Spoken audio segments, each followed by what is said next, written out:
Once upon a time in a quiet neighborhood called Maple Grove, a woman named Karen lived right at the end of the street. Karen was known for her strong opinions and her love for rules. If a leaf fell out of place or someone parked slightly off the curb, you could be sure she would be the first to complain. Across the street from Karen lived a young couple, James and Sarah. They had just moved to Maple Grove, excited to start their new life together. Sarah was a kind and gentle person who worked hard, but she held a big secret. Sarah was not just an ordinary woman. She was a CIA agent, working undercover to keep the nation safe. One sunny afternoon, Sarah was outside watering the flowers in her garden.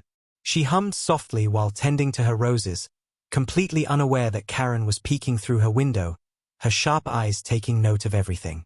"That woman looks too cheerful to be living here," Karen muttered to herself. "I bet she doesn't follow the rules."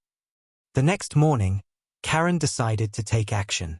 She picked up her phone and called the local police station, claiming she had seen suspicious behavior. She described Sarah in great detail, saying that she looked like she could be a spy. The police officer on the other end raised an eyebrow but noted Karen's concerns. "We'll send someone to check it out," he said. After hanging up, he chuckled at the absurdity of the call. Meanwhile, Sarah was at work, training for her next mission. She learned about espionage and how to gather intelligence. Her colleagues knew her as a focused and determined agent. They appreciated her hard work but had no idea about her personal life. Later that afternoon, as Sarah returned home, she noticed 2 police cars parked in front of her house. She felt a wave of confusion wash over her. Was something wrong? Had something happened to James? She hurried towards the officers. "Excuse me, officers, is everything okay?" she asked, concern growing. "We received a call about suspicious activity in this area, and we just need to ask you a few questions," one of the officers said, looking at her curiously. For a moment, Sarah hesitated, but she understood that she had to cooperate. "Sure, what would you like to know?" As she spoke with the officers, Karen stepped outside, a smug look on her face. "You see, officer, this woman here is not who she claims to be. I've seen her acting strangely. She could be a spy." The officers exchanged glances. What exactly makes you think she's a spy?" one of them asked. "She just seems to. I don't know. Perfect. And did you see that spy movie last week? It's just like that," Karen exclaimed, throwing her arms up in exasperation. The officers tried to keep straight faces. "We appreciate your concern, but I assure you, this woman is not a spy. We've checked her information, and she's completely clean," one of them said, turning his attention back to Sarah. Sarah couldn't help but smile, even in the strange situation. "I'm just a regular homeowner. I work in a field that requires a lot of training, but I promise I'm not up to anything suspicious." Karen was not ready to back down. "You see? She's nervous. Only a spy would act like that." She pointed a finger as if making an accusation. The officers looked at each other, trying to figure out how to defuse the situation. Just then, one of the officers remembered something. Do you have any identification or documents to show us?" "Oh sure, let me get my ID," Sarah replied, reaching into her bag. As she pulled it out, the officers noticed a small badge, a CIA badge, visible for just a moment before she concealed it. The officer raised an eyebrow.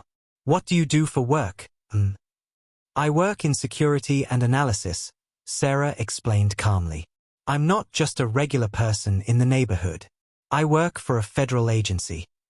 She decided to be open. Perhaps that would clear up the confusion.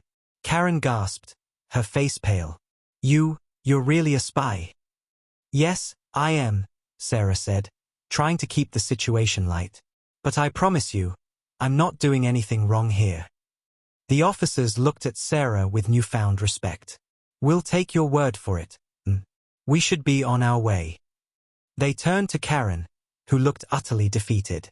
"And just a note to you. Making false police reports can be serious." Karen stammered, "I didn't mean anything by it. I was just trying to protect the neighborhood." With that, Karen retreated back into her house, red-faced and angry. As soon as Sarah and the officers left, a sense of calm returned to the neighborhood. A few days later, James and Sarah held a small gathering to celebrate the truth coming out. They invited their friendly neighbors, while Karen stayed inside, peeking through her curtains, feeling like an outsider. Neighbors chatted, laughter filled the air, and everyone was happy except for one unfriendly face. "Thank you for understanding, everyone," Sarah said, raising her glass. "Sometimes, we learn that things are not what they seem." "I think you should tell us more about your job," one neighbor yelled from across the yard. Everyone laughed, and Sarah began to share stories of her adventures, without revealing any secrets, of course. As the evening went on, James made sure the mood was cheerful and fun. The night ended with smiling faces and friendly laughter, and Karen, sitting alone in her house, became worried about her place in Maple Grove. From that day on, Karen tried to change her ways. She still had trouble keeping her nose out of others' business, but she worked on it, slowly learning about trust and understanding. Sarah continued her work as a CIA agent, and the neighborhood eventually embraced her for who she was. The story of the spy in the neighborhood became a fond memory that brought everyone closer together. In the end, sometimes it took a little drama to reveal the truth and help build community ties. After all, in Maple Grove, everyone was excited to know their neighbors just a little better. Once in a peaceful neighborhood named Maplewood, two friendly neighbors, Mark and Jenny, lived in a cozy brick house with a small garden brimming with flowers. They enjoyed their quiet life, sharing waves and warm smiles with the folks around them. Yet, not everything was sunny in Maplewood. Living next door was a woman known to everyone as HOA-KAREN. She had a sharp tongue and a set of binoculars always nearby, which she used to keep an eye on everyone's business. One warm afternoon, Mark was in the backyard, watering his plants while Jenny was inside the house, preparing a nice lunch. Unbeknownst to Mark, Jenny was not just a simple housewife. She was secretly a CIA agent. She had spent years working on vital missions, but her incredible job was something she had to keep hidden from their neighbors, including HOA-KAREN. The days in Maplewood usually passed without any trouble, but that day, Jenny felt a strange tension in the air. She noticed Karen glaring at her through her window. Karen had a reputation for being nosy, regularly complaining to the Homeowners Association about the smallest things, from lawn decorations to noise levels. Jenny shrugged it off, thinking that Karen might just be having a bad day. Later that evening, as Mark and Jenny were enjoying a peaceful dinner, there was a sudden, loud knock on their door. Mark was surprised. This was unusual. He opened the door to find two men in uniforms standing there. "Good evening, sir. We received a call about suspicious activity in this area," one of the officers said, trying to look as serious as possible. Mark was confused and glanced back at Jenny, who raised an eyebrow. "Suspicious activity?" Mark asked. "Yes, replied the second officer, looking at Jenny with a curious expression. A neighbor reported that they saw someone going in and out of the house with strange packages. Mark couldn't believe it. Karen had gone too far. He felt a wave of anger wash over him. "What is this about?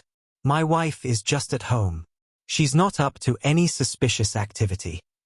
The officers exchanged glances, and then the first officer spoke. If you could just step outside for a moment. We need to ask you a few questions." Jenny, calmer than Mark, nodded and stepped outside. As she walked out, she noticed Karen standing on the other side of the street, smirking as if she were watching a show unfold. Can you tell us what you do for a living?" the first officer asked flatly. "I work remotely," Jenny replied. She didn't want to say too much. The officers continued with their questions, but Jenny kept her cool. She answered them politely but avoided sharing any classified information about her true job. Meanwhile, Mark watched from the doorstep, growing more frustrated by the minute. After a few more questions, the officers looked at each other and then back at Jenny. "We understand. Thank you for your cooperation. Just to clarify, a neighbor reported unusual behavior. We'll just file this as a misunderstanding."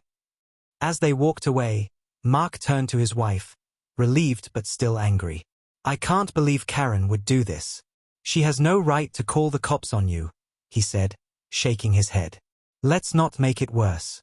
She's just the kind of person who thinks she knows everything, Jenny replied, trying to calm him down. But deep inside, she felt a sense of annoyance bubbling up. This was definitely not the first time Karen had caused trouble, but this felt personal. The next day, they decided to confront HOA-KAREN together, hoping to settle things with a calm talk. They walked next door and knocked on her door. After a moment, she opened it, a smug smile on her face. Hi, Karen. We wanted to talk to you about the call you made last night. Mark started, trying to keep his tone steady. Oh, I have no idea what you're talking about, Karen said sweetly, but her eyes betrayed her. Come on, Karen. You know exactly what we are talking about. Calling the police on my wife is unacceptable. Jenny snapped, her patience wearing thin. Karen feigned innocence. I just thought I saw something odd. With all the strange events in the world these days, you can never be too careful. Strange events? What strange events have happened here? Mark challenged her. You're just making excuses for being nosy. Karen's smile faded a bit, but she quickly regained her composure. Well, maybe if people followed the rules, others wouldn't think they can behave like this. And besides, being a part of the HOA gives me the right to make sure things are in order around here. Jenny stepped in closer, her eyes narrowed. That doesn't give you the right to harass my family. If you have a problem, talk to us directly instead of making a fool out of yourself. That afternoon, Karen avoided leaving her house completely and hung tight behind her curtains. She was probably thinking of her next move, but Mark and Jenny decided they would not let her behavior disrupt their lives anymore. A week later, Jenny had an idea. She wanted to turn the tables and teach Karen a lesson without causing too much trouble. Mark helped her set it up. They invited a few friends over for a casual barbecue and planned to have some fun.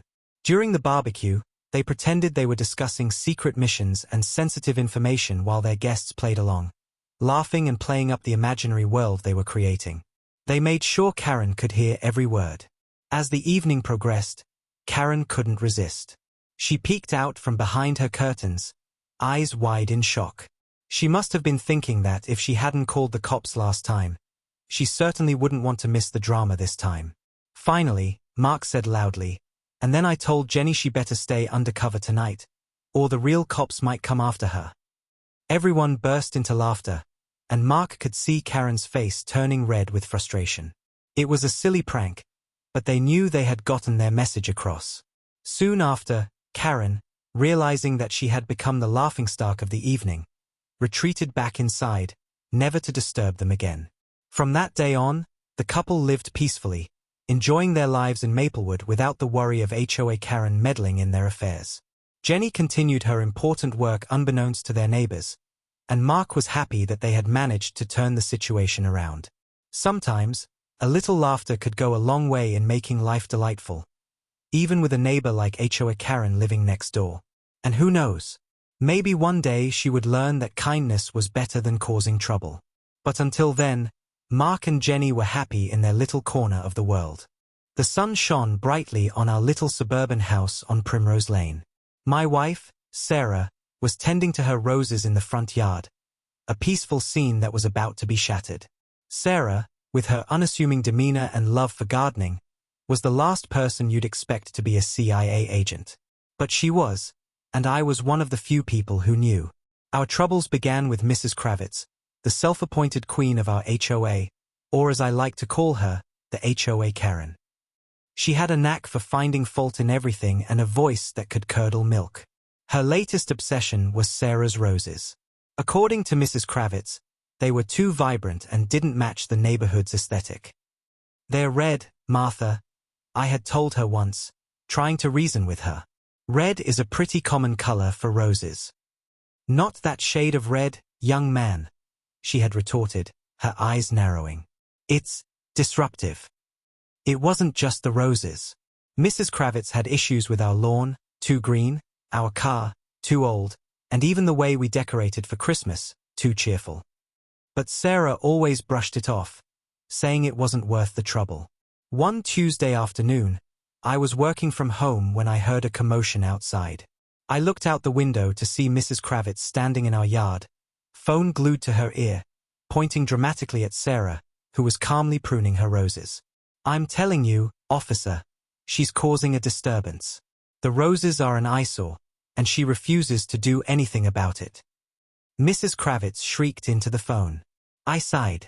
This was a new level of ridiculousness. I walked outside, ready to mediate, but Sarah held up a hand, stopping me.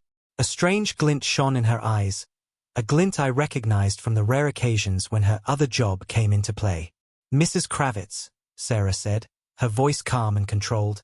Are you calling the police over my roses?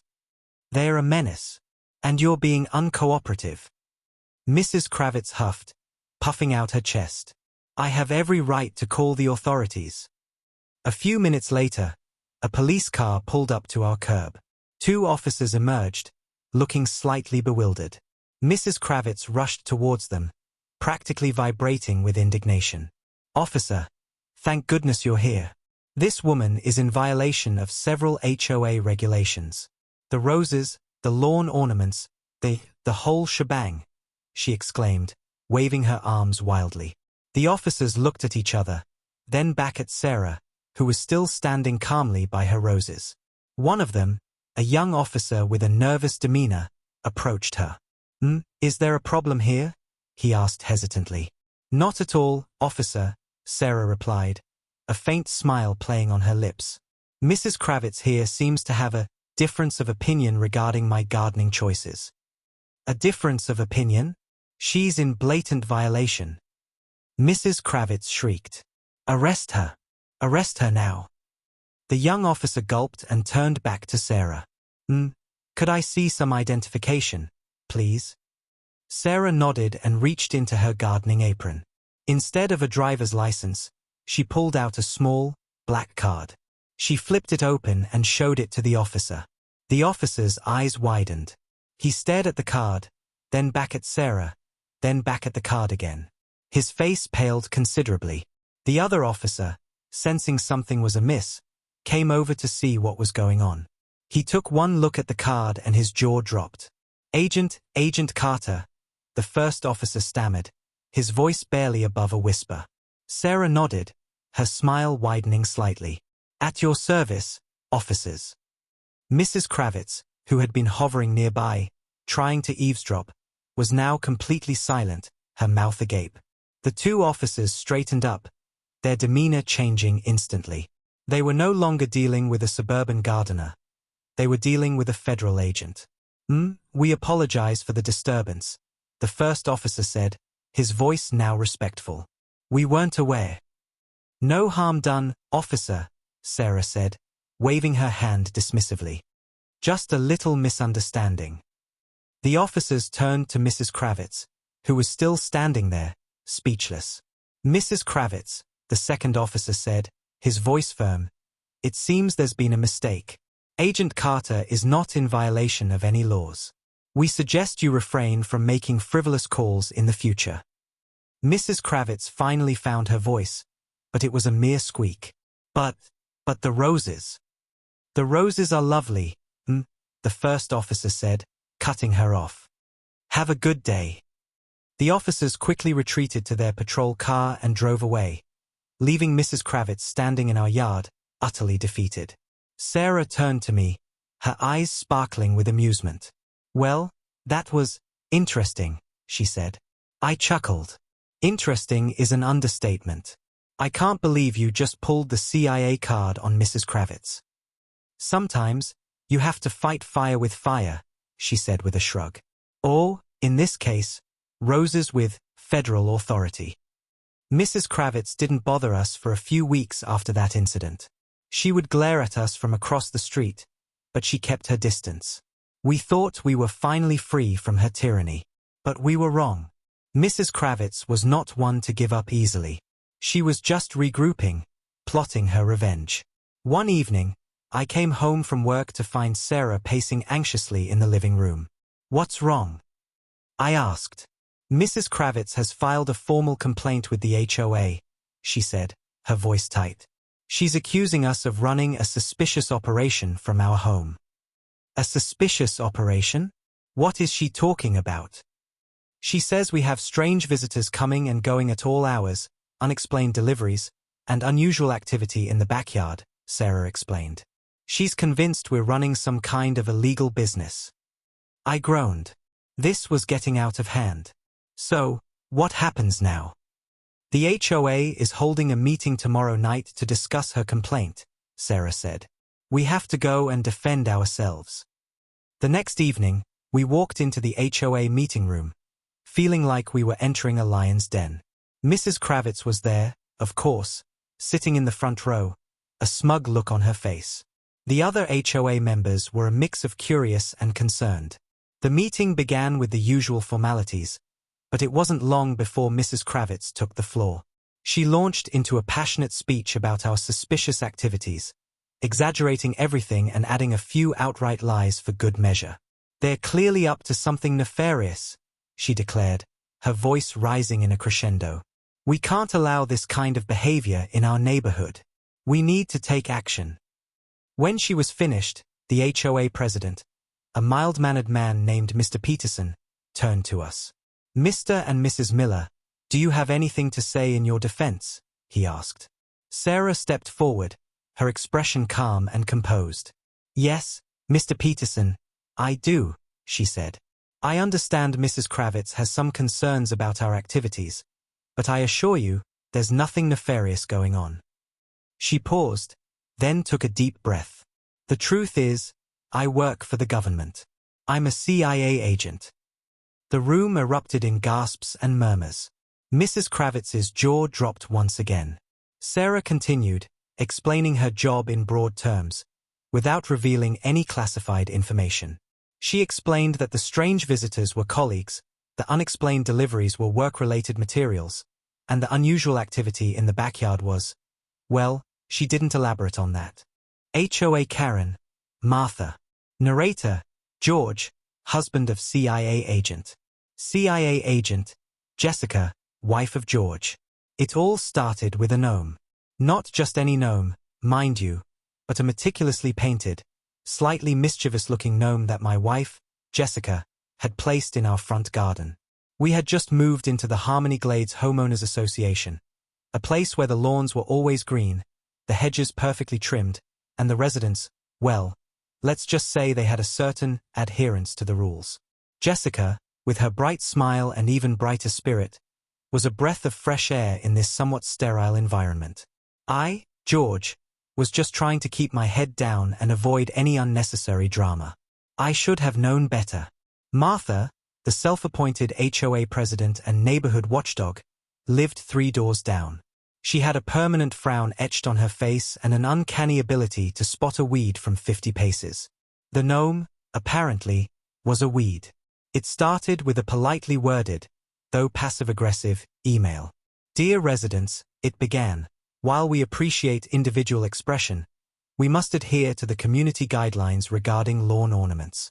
Please remove any unauthorized items, specifically the gnome, within 48 hours. Thank you for your cooperation. Sincerely, Martha. Jessica, bless her heart, found it hilarious. Unauthorized items, she chuckled, holding up the gnome. Is practically a work of art. I, however, felt a knot of dread tighten in my stomach. I knew what was coming. Honey, I said, maybe we should just take it down. It's not worth the trouble. Trouble? Jessica raised an eyebrow. What trouble? It's a gnome, George. Are we really going to let a gnome cause trouble? She had a point. Plus, I knew that arguing with her when she was in principal mode was a losing battle. So, the gnome stayed. The next day, a formal letter arrived, this time delivered by Martha herself. I opened the door to find her standing on our porch, her arms crossed and her lips pursed. The gnome, she stated flatly, is still there. Yes, it is, I replied, trying to keep my tone neutral. It violates Regulation 3.2.b, subsection C, which clearly states that lawn ornaments must be pre-approved by the HOA Architectural Committee. I blinked. Seriously? For a gnome? Rules are rules, Mr. Henderson, she said, her voice dripping with disdain. I suggest you remove it immediately. And with that, she turned and marched back to her house, her back ramrod straight. Jessica watched the whole exchange from the living room window, shaking her head and laughing. She's unbelievable, she exclaimed. I sighed. This was just the beginning. The next few days were a whirlwind of escalating absurdity. Martha sent daily emails, each one more condescending than the last. She started taking pictures of the gnome and posting them on the HOA website with captions like "violation in progress" and a clear disregard for community standards. Then, she started enlisting the help of her fellow HOA members. We would find notes on our door, anonymous complaints about our unsightly gnome. One morning, we even woke up to find the gnome had been moved from our garden and placed in the middle of the street. Jessica, to her credit, remained remarkably calm throughout the whole ordeal. She would simply pick up the gnome, dust it off, and place it back in the garden, a defiant twinkle in her eye. I, on the other hand, was starting to lose it. I couldn't sleep, I couldn't eat, and I was constantly on edge, waiting for the next gnome-related attack. Okay, that's enough, I said to Jessica one evening. I'm calling Martha. We need to talk. I dialed her number, my hands shaking slightly. She answered on the third ring. Martha speaking, she said, her voice cold and formal. Martha, it's George Henderson. We need to talk about the gnome. There's nothing to talk about, Mr. Henderson. The gnome is in violation of HOA regulations and must be removed. Can't we just compromise? Maybe we can move it to the backyard, or paint it a different color. There will be no compromise. The gnome must go. I took a deep breath. Martha, this is ridiculous. It's a gnome. Are you really going to let a gnome ruin our lives? Your gnome is ruining the aesthetic appeal of our community, she retorted. And frankly, Mr. Henderson, I'm starting to suspect you're doing this on purpose. That was it. I snapped. You know what, Martha? We're not taking down the gnome. In fact, we're going to buy 10 more gnomes and put them all over the yard. And there's nothing you can do about it. I slammed the phone down, my chest heaving. Jessica stared at me, her eyes wide. 10 more gnomes? She asked, a hint of amusement in her voice. I don't know. I lost it, I said, running a hand through my hair. I can't take this anymore. The next morning, we woke up to the sound of sirens. I looked out the window to see 2 police cars parked in front of our house. Martha was standing on our lawn, pointing dramatically at our garden. I called the police, she announced, her voice filled with self-righteous indignation. These people are disturbing the peace and violating HOA regulations. I demand that you arrest them. 2 officers approached our front door. I opened it, my heart pounding in my chest. Good morning, sir, one of the officers said. We received a call about a disturbance.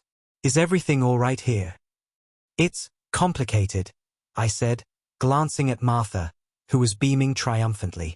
It's about the gnome, Jessica said, stepping forward. The officers exchanged a confused look. The gnome? One of them asked. Yes, the gnome, Martha interjected. These people are refusing to remove a lawn ornament that violates HOA regulations. They are disrupting the peace and creating a nuisance. The officers looked from Martha to us, then back to Martha. I could see they were struggling to keep a straight face. One of the officers said to Martha, I understand your concerns, but this is a civil matter. We can't arrest someone for having a gnome in their garden. But they're violating the rules. Martha protested. They're undermining the authority of the HOA. With all due respect, the officer said, we have more important things to worry about than HOA regulations. I suggest you take this matter up with the HOA board. Martha's face turned red with fury. This is outrageous, she shrieked. I demand to speak to your supervisor. The officers sighed. Fine, one of them said. We'll call our supervisor. In the meantime, please calm down and stop harassing these people. As the officers were calling their supervisor, Jessica stepped forward and addressed them directly. Officers, I appreciate you responding. I understand this is a ridiculous situation. I can assure you, we are not disturbing the peace. We are simply exercising our right to decorate our property as we see fit. She then reached into her purse and pulled out a small, official-looking card. She showed it to the officers. Their eyes widened. They looked at each other, then back at Jessica. One of them said, his voice suddenly respectful. We apologize for the inconvenience. We were unaware of your affiliation. He turned to Martha, who was still fuming. I suggest you drop this matter immediately. These people are not violating any laws. And frankly, you're wasting our time. Martha's jaw dropped. What affiliation? She stammered.